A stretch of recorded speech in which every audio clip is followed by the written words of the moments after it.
24. Good morning, Tom. How's it going? I'm all right. Not bad at all.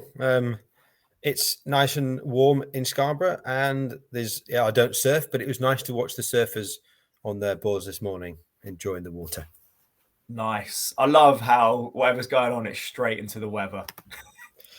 We're so British.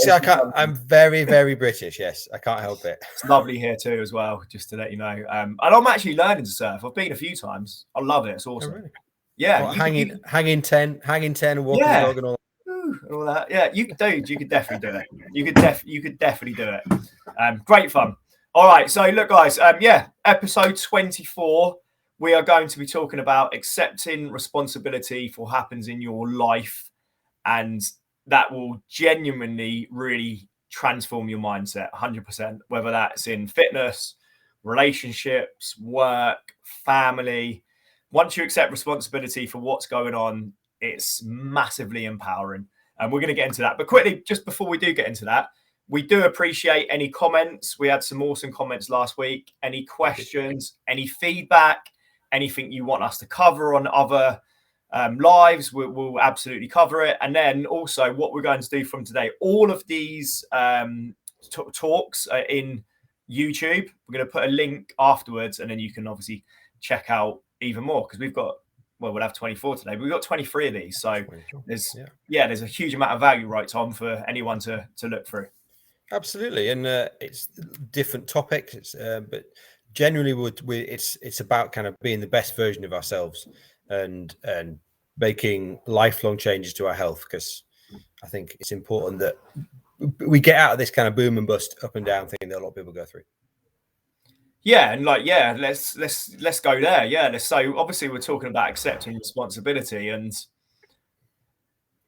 this may, just to give you some heads up, this may be something that could potentially trigger a response or a feeling, because when you accept responsibility, you do have to hold that mirror up to yourself, right, Tom, and go, do you know what? Yeah. Maybe there's some things in my life, some behaviors that aren't serving me. Is that on me? Am I going to accept responsibility and go out and make changes? Or am I going to bow down to maybe external factors? And I call it like the blame game. Yeah. And actually it's funny, because even that feeling, if you're listening to what we're saying and it makes you feel a certain way and you blame us for that feeling, that's almost a little bit, that comes down to that responsibility of that feeling as well. And it's a matter of, again, a lot of this is just being aware and actually analyzing and going, right, what they're saying has made me kind of, made me feel a bit shit. Why? And what is that? And sometimes it won't be anything to do with us. It won't be anything to do with what we've said. It will be to do with how you feel generally inside, or maybe something else in your life. But that kind of blaming us for it, again, is maybe not taking responsibility for it. Yeah, and also to lead on from that, I'd say that, by the way, we're not talking about this today and saying like we're infallible. You know, we're all working on stuff. So, you know, there'll be moments, especially where, you know, you want to make that excuse, and I try and pick myself up on it. So I'll give you like a real good, easy example. You know, I don't know, you turn up for work and you're 5 minutes late, and your boss goes, well, why are you late? And you go, oh, like the traffic and dog ate the homework and all these things. And all these excuses come out. But the reality is you probably haven't been as organized, and you've probably done that route so many times before that you know what the traffic's like. You know what time you have to leave. You know what the car park's going to be like. So if you've done that journey 100 times, you know what it's going to be like. You know what time you have to leave to get there. So when it comes to that, it's, oh, wow, you know, it's basically an excuse, and you're not accepting responsibility for why you're late. And by the way, this is not an easy thing to do, is it, Tom?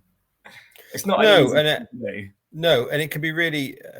The examples that come to my mind straight away when I think about responsibility for my actions usually when my wife will pick me up on something which I know I should be better at and need to be better at, and I'll kind of instantly get that kind of, oh, I'm angry at her. It's not, and and it'll be like a few minutes later I'll sit back and go, as hard as it is, I'm like, come on, Tom, this is actually what she's saying is actually what you know you should have already done. So put the bins out. You said you was going to do them.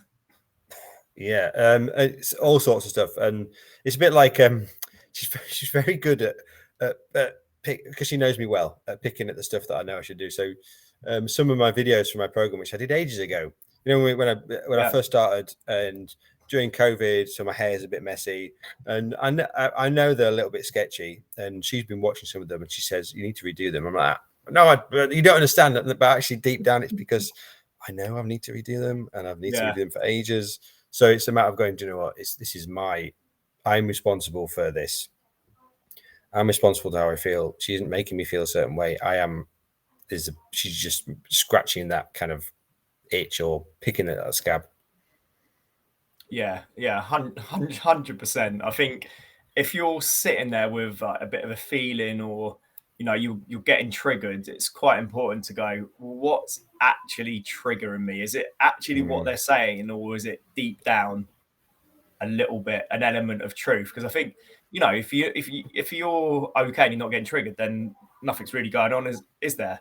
But if you are, you're getting a little bit frustrated and like, why are they saying that? Then there's something going on. And I think it comes back to personal responsibility, but also if you say you're going to do something, do it. And that's health related. If you say you're going to go to the gym, don't let yourself down. Go to the gym, because that, we're talking about mindset.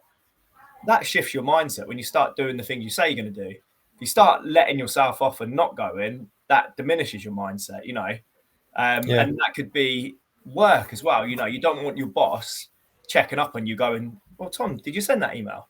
Tom, did you send that email? Whereas if you accept responsibility, your boss doesn't need to do that because he knows he's asked you to do it and you've just done it. I think if it's a good example, isn't it, with work? So I would say most people are very conscientious at work, and they need to do their job, because if they don't do it, they can't pay for stuff. So and if they can't pay for their mortgage, then they lose their house or whatever. So there's a good leverage, isn't there? Yeah, there's a big leverage, big bit of accountability. It's like you can't live your life these days, definitely not with the cost of everything, without kind of looking after your job. And when it comes to health, I think it's you can use that same idea of accountability and help. And I think that maybe that's where sometimes we struggle with health, because we don't have the accountability, and we don't have that. And again, thinking about responsibility, that can maybe play into that kind of maybe slightly victim mentality. I can't go to the gym because I'm too busy running around after kids. I can't track my food because I've got no time. I can't do this, and it's almost like life has been done. Life is doing this to me, and getting in the way of me doing it. But actually, we all have time to do the stuff that we prioritize. I saw a great example of that from another coach. You know Harry, don't you? Harry Pereira. Yep. He shared a video of his client. His client was talking, and basically his client was saying how he couldn't do his workouts or something that he wanted to, or he could do. And it was like, work's busy. I've got this going on. I've got this going on. And Harry basically just called him out on it. And he was like, well, what do you want to do? Do you want to be the victim, or do you want to be the dude that takes charge and accepts responsibility? And that was really obviously impactful for that guy, because he talked about it on like obviously a testimonial, a little bit like this. He'd done a video about it, and he was like, Harry, I need that coach to call myself out, because do I want to be here with, like, playing the little violin, going, oh, pull me, all these things are happening, or do I want to like embrace the challenge, accept responsibility, and go, do you know what can I control? I can go to the gym, I can make time. It's on me. I'm not going to blame work getting busy. I'm not going to blame traffic, on the way. I'm not going to blame Julie, who didn't bring me the right coffee, so my morning's ruined.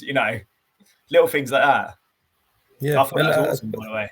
Yeah, I think that's a good. Again, that's somebody saying exactly what that guy would have been thinking in his brain when he was saying things like, I don't have time to do all this. A little part of him would have been already saying exactly what Harry was saying, and Harry just kind of just called it out and said, nah, you know that's not right. You need to take responsibility for it. And we're not saying that any of this is easy to do. It can be really hard to sit there and go, do you know what? It is actually all my fault.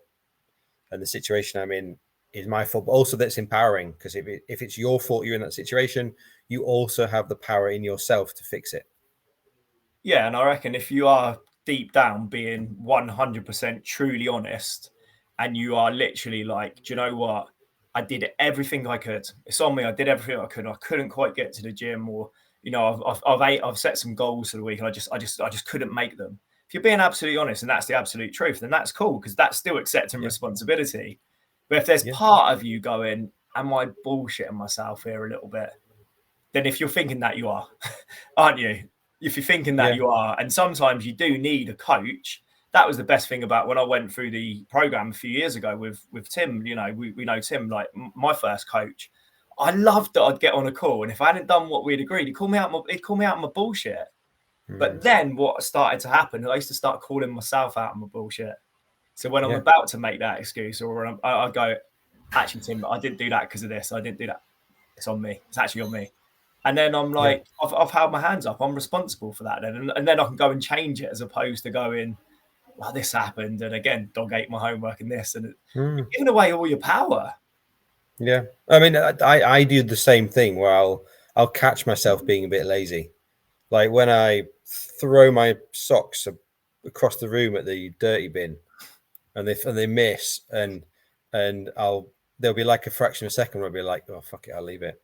And then I'll think, no, because it's so little time, but it's just a little bit. It's that little bit of in me. That's that little bit of laziness. Yeah. That if I allow that to creep in, it's one small example, but it can spider out. If I'm not going to do that, then why am I not going to do that? And I know it's like making the bed. My wife will always make the bed in the morning, and usually she gets it before me, so she'll make her side of the bed. She makes her side. Obviously, if you're in bed. I'm in bed. And I'll get out, I'll get showered, and I'll come back and I'll look and I'll go, okay, I need to. It's important to my wife that that's made, and actually I recognize it's like one of the little habits of setting the scene for the day. So I do it. And another example is after the shower, I do some stretches.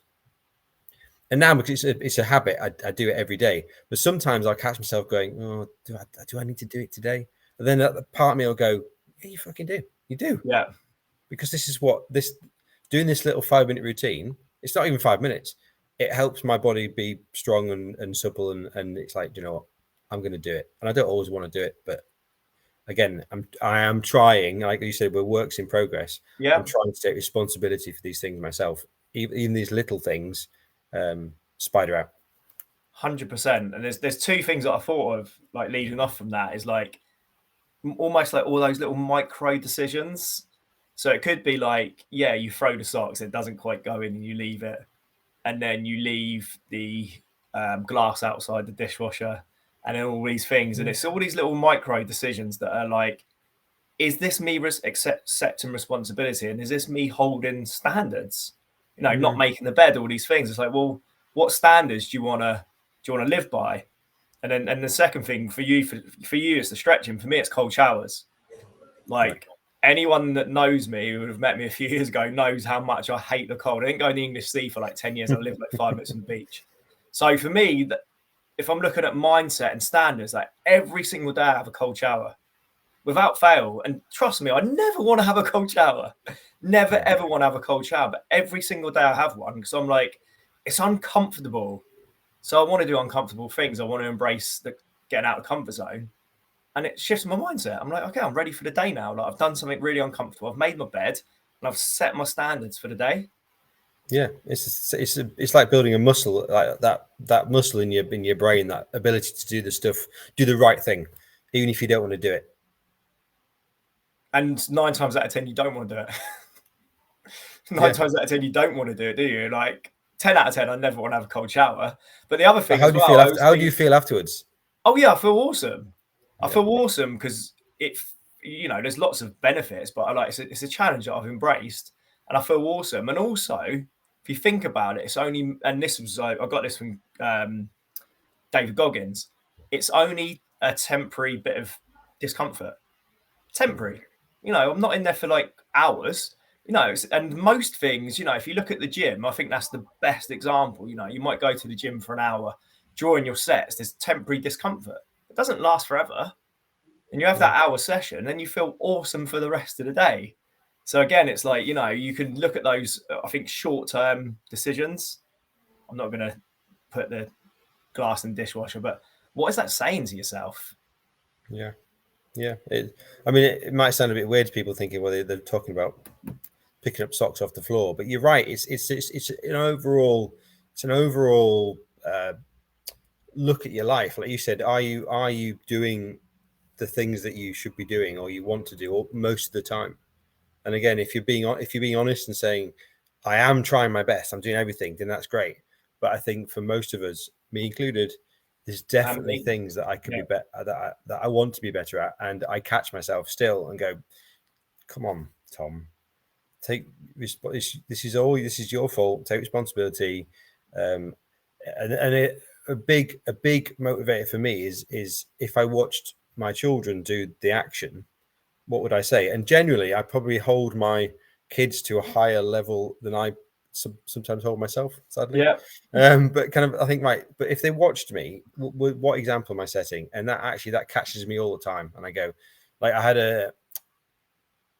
my son came in this morning and he looked at me in a certain, he hadn't done something. And I looked at him a certain way, which I knew on my face was disappointment.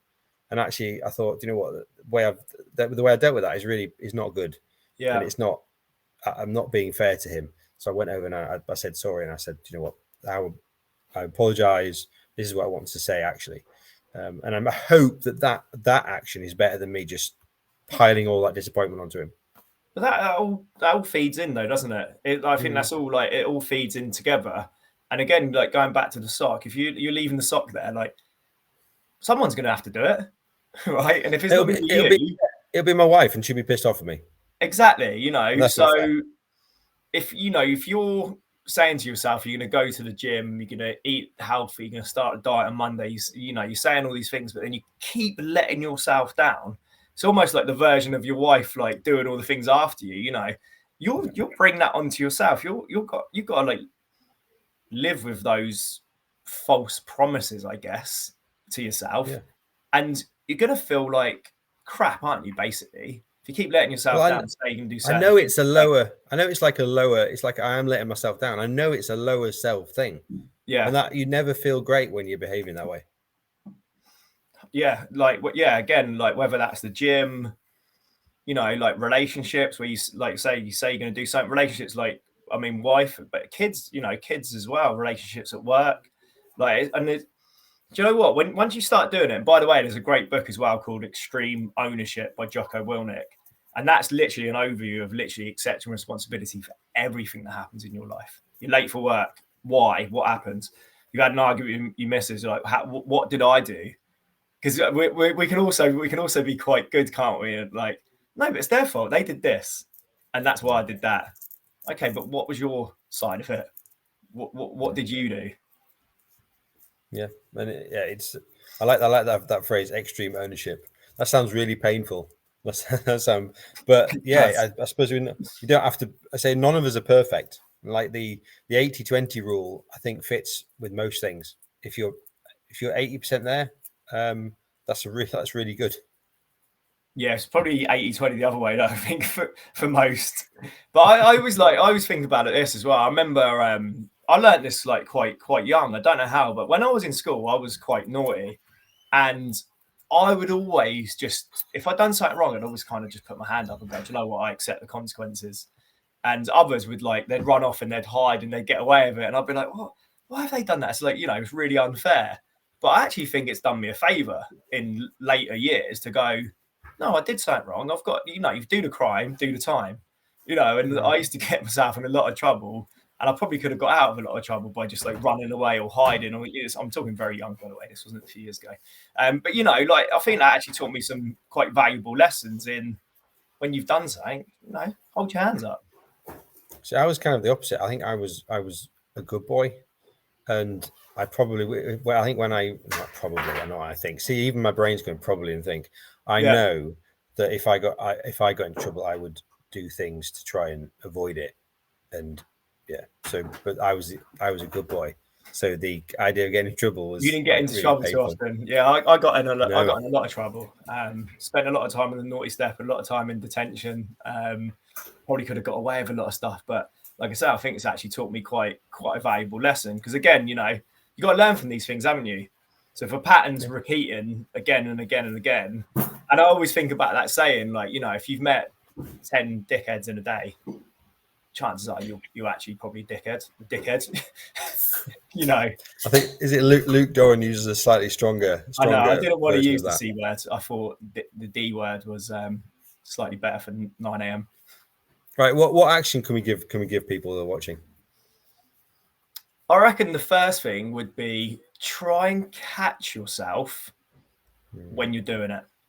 So little things that would be quite easy. So the late one's quite a good one, I think, because sometimes it's hard to be on time, and when your mate says to you, or like your mum or your sister, or like someone says, "Why are you late?"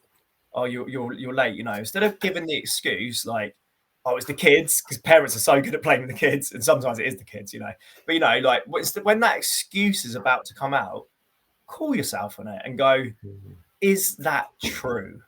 Or did I get up late? Didn't get myself organised? Was scrolling on my phone too much?" That catch yourself when you're about to say it. I reckon that for me that'd be like stage one. Catch yourself doing it. Yeah.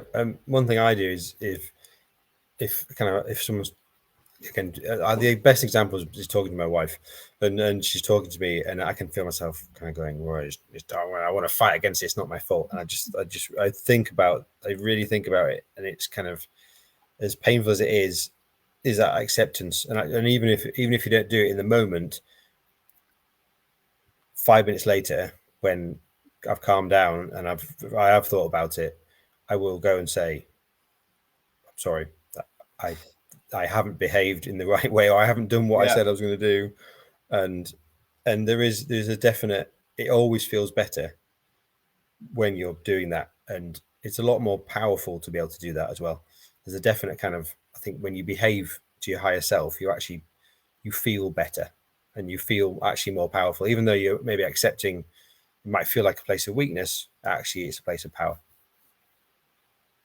Yeah, like accepting responsibility and saying maybe your behavior wasn't the best is definitely empowering and shows strength instead of weakness to me. The next thing I'd think about is like, what personal standards do I hold myself to? Like, do you know what I mean? Like making the beds, putting things in the dishwasher, getting to work on time, doing the things you say you're going to do. If you say you're going to go to the gym, go to the gym. I'd be calling myself out on my what personal standards do I want to live by? Because otherwise, unless you're looking at what your standards are, how do you know where you're moving towards? I think it's quite important to have an idea of like, what are my personal standards? Am I going to make my bed in the morning? Am I going to be on time? Because if you're say we're managing a team or something, Tom, and you've got this one dude that's late all the time, you're probably not going to look at him the same as the one that's on time all the time, are you? And when it comes to the next promotion, who's more likely to get the next promotion? The dude that turns up on time. It's just obvious. We all have a flaky mate, don't we? Oh, so he won't. I've got loads. He won't come out, even though he said he has. He won't turn up. You don't want to be that. And then, but the thing is, then you stop asking. Yeah. Don't you? You stop asking. You don't want to be that guy, do you? If you're a parent and you say to your kids every Saturday you're going to go and play football, you let them down 3 or 4 times in a row, the kid's going to stop asking his dad to go and play football with him. Yep, it's true. What's your next one? And I reckon we'll wrap up there. I think that's some good. I think that's some good things to go out. I think that's enough. I think just that kind of, even the action of finding those little, have a look at those little things, and again, definitely start small and little indicator habits. Like, and making your bed is a really good example. It might not mean very much in isolation, but it's maybe an indicator of, do you know what, I'm going to hold myself to a higher standard. Yeah, and it's the first task of the day, more or less. So you've made your bed, you're set up, you've got the first task done. It's like a win, isn't it? Tick. It's a win. Okay, cool. Yeah. Tick. What's next? Yeah, that's it, I reckon. So, guys, as always, we appreciate any comments, any likes, any feedback. This is episode 24, so there will be 24 of these on YouTube. We're going to put the link in the comments afterwards. And yeah, hopefully you've got some great value from that. Thank you again for being on, Mr. Hill. Yeah, thank you, Michael. Have a great day. Yeah, cheers, guys. Speak soon.